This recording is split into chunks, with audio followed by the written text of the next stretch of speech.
नमस्कार दोस्तों, कहानी क्राइम चैनल पर आपका स्वागत है। दोस्तों, आज की हमारी जो क्राइम की कहानी है वो है सुल्तानपुर उत्तर प्रदेश से। तो चलिए दोस्तों, शुरू करते हैं क्राइम की इस सच्ची कहानी को। 35 साल का शिव कुमार सिंह उत्तर प्रदेश के जिला सुल्तानपुर के गांव लखनपुर का निवासी था। उसके पिता उदयबान सिंह खेती बाड़ी का काम करते थे। शिव कुमार के 3 भाई थे, एक बड़ा राजकुमार और 2 छोटे नरेश और देव कुमार।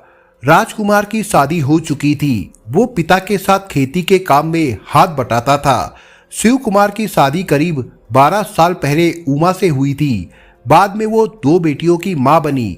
उमा जब पहली बार गर्भवती हुई तब उसकी चाह बेटे की थी। ये चाहत दूसरी बार भी बनी रही।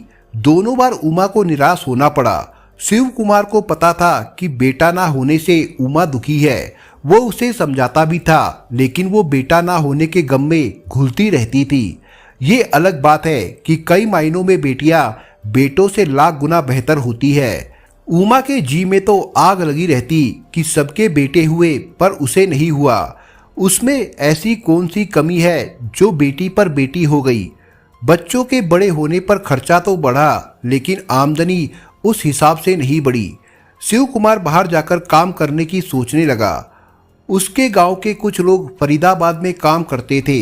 शिव कुमार ने उनसे बात की तो दोस्तों ने काम पर लगवाने का वादा कर उसे फरीदाबाद बुला लिया।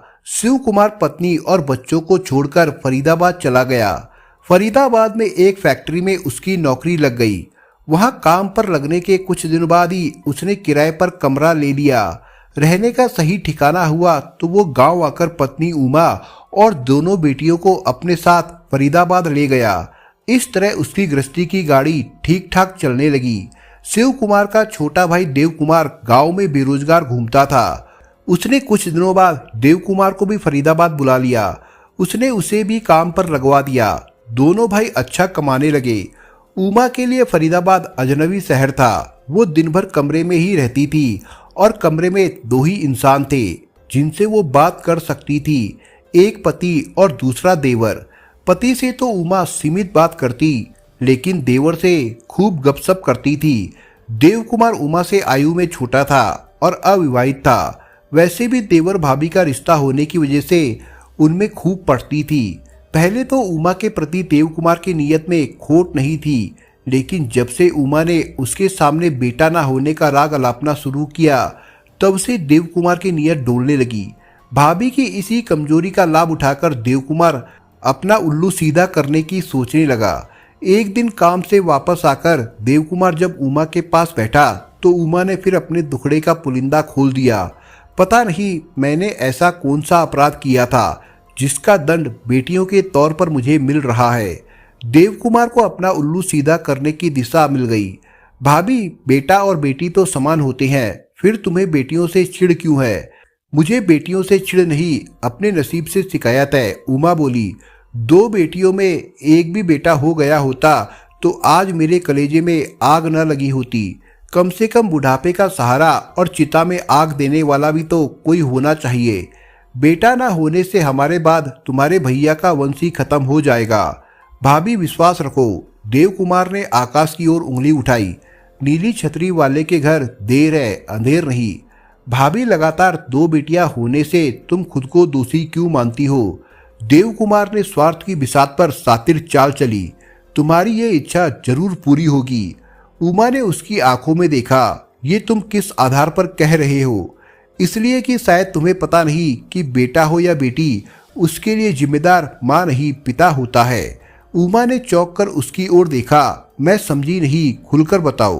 भाभी, जमीन को जोतकर उसमें जिस पौधे का बीज डाला जाए वही पौधा उगता है, देव कुमार ने कायदे से समझाया। अगर बीज खराब हो तो वो अंकुरित नहीं होता, मिट्टी में ही पड़ा रहकर सड़ जाता है।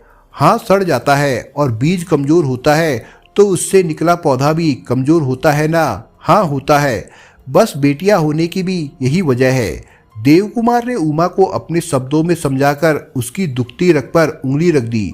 शिव कुमार भैया अंदर से कमजोर है। दर्जन भर बच्चे पैदा कर लो, लेकिन लड़की ही होगी और तुम लड़के के लिए तरसती रहोगी। उमा गहरी सोच में डूब गई।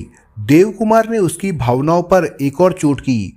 मेरी बात का विश्वास ना हो तो किसी पढ़े लिखे समझदार व्यक्ति से पूछ लो। उमा की सोच और गहरी हो गई। उमा को इसी भंवर में फंसा छोड़कर देवकुमार सोने चला गया। मन ही मन खुश होते हुए वो सोच रहा था कि तीर सही निशाने पर लगा है, असर जरूर देखने को मिलेगा। देवकुमार का सोचना सही था। उसकी बात ने उमा के दिल पर गहरा असर किया था।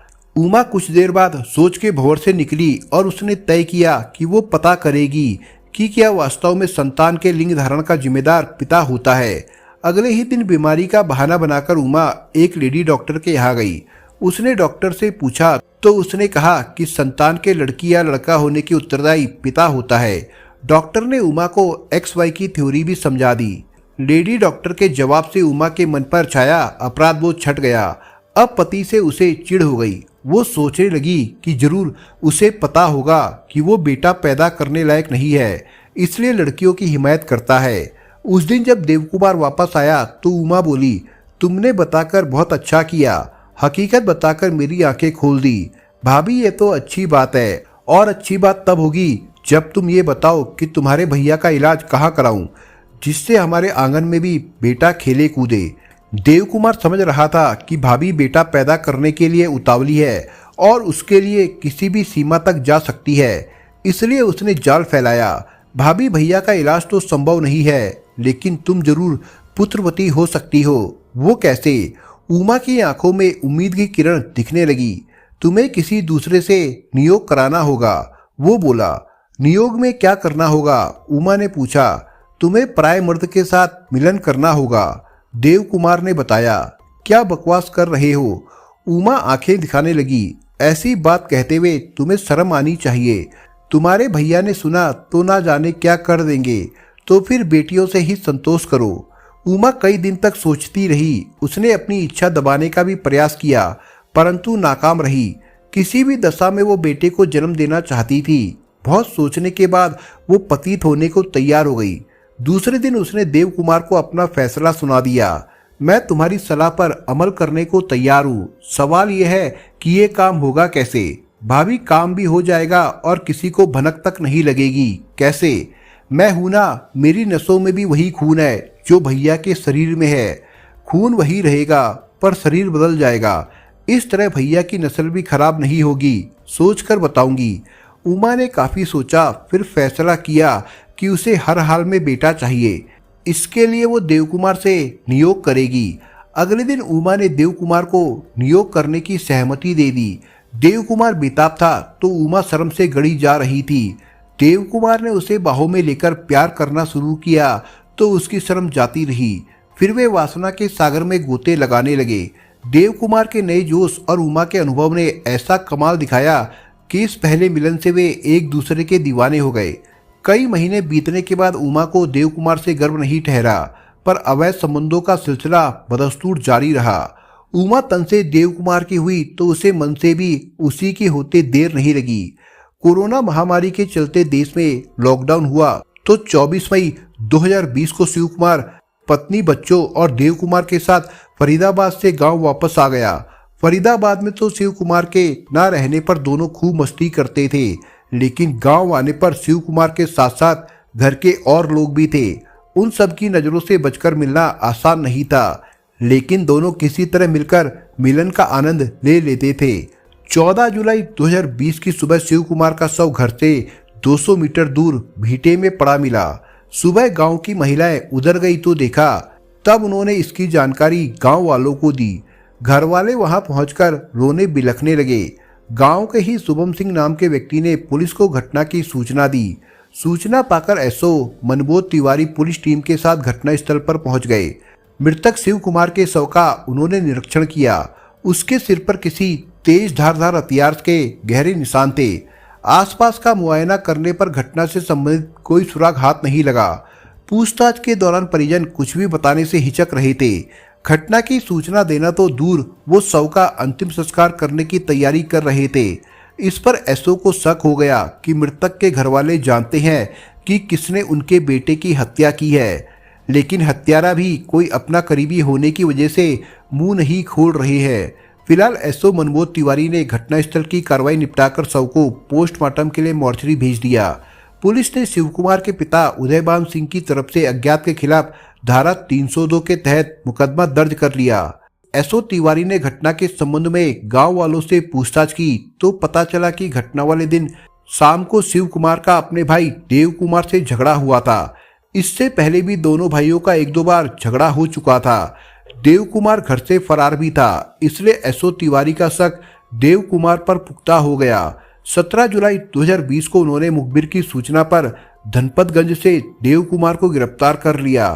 थाने लाकर जब उससे कड़ाई से पूछताछ की गई तो उसने अपना जुर्म स्वीकार कर लिया। घटना से 2 दिन पहले शिव कुमार ने उमा और देव कुमार को आपत्तिजनक हालत में देख लिया था, जिसके बाद शिव कुमार ने दोनों को मारा पीटा। इसके बाद शिव कुमार का देव कुमार से कई बार झगड़ा हुआ। 13 जुलाई को घटना वाली रात भी दोनों में उमा को लेकर झगड़ा हुआ। उसी रात शिव कुमार का अचानक पेट खराब हो गया, उसे दस्त हो गए। वो भीटे की तरफ चला गया। पहले से जाग रहे देव कुमार ने उसे जाते देखा तो उसे भाई को सबक सिखाने का अच्छा मौका मिल गया। उसने घर में रखी कुल्हाड़ी उठा ली और उसके पीछे पीछे हो लिया। भीटे में पहुंचते ही देव कुमार ने पीछे से शिव कुमार के सिर पर कुल्हाड़ी से कई वार किए। शिव कुमार जमीन पर गिरकर तड़पने लगा। चंद पलों में ही उसकी मौत हो गई। भाई को मारने के बाद देव कुमार घर से फरार हो गया था, लेकिन उसका गुनाह छिप नहीं सका और वो पकड़ा गया। देव कुमार की निशानदेही पर हत्या में इस्तेमाल की गई कुल्हाड़ी भी बरामद हो गई। आवश्यक कानूनी औपचारिकताएं पूरी करने के बाद देव कुमार को कोर्ट में पेश किया गया, जहां से उसे जेल भेज दिया गया था। दोस्तों, इस कहानी के बारे में आपके विचार क्या है, हमें कमेंट बॉक्स में जरूर बताएं। और दोस्तों, अगर आपको हमारा काम पसंद आया हो तो वीडियो को लाइक शेयर जरूर करिए। और अगर आपने अभी तक चैनल को सब्सक्राइब नहीं किया हो तो जाने से पहले चैनल को सब्सक्राइब जरूर करिए दोस्तों। धन्यवाद।